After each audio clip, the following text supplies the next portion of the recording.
we have to remember that what is spiritual has nothing to do with what is legal. It has nothing to do with money. You're not going to spiritualize the money.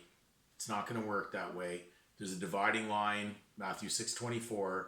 You can't serve those two different masters. You can't serve God, which is spiritual, and mammon, which is part of the legal system of Satan's make-believe.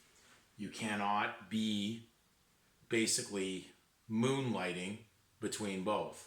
So when we're talking about here, no legal rights reserved, it's very interesting that almost everything that is in the system of rights to intellectual property, things to deal with trademarks, they all deal with these legal rights, copyrights, rights reserved, basically these kind of terminologies.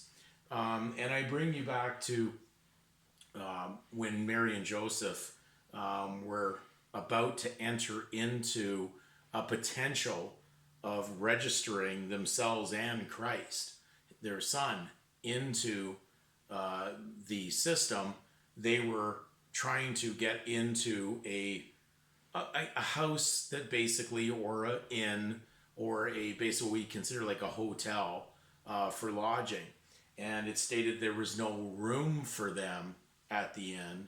In fact, even in Jesus' life, he said that even foxes had a place to rest their head, but he himself had no place to lay his head down. He was talking about in that legal system that surrounded him. He was completely in the spiritual realm.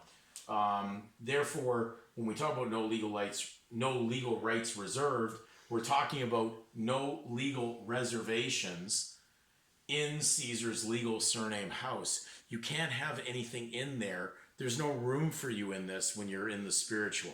Therefore, you're not going to have any reservations once you go down the proper path. You have to abandon what you were before, renounce all that.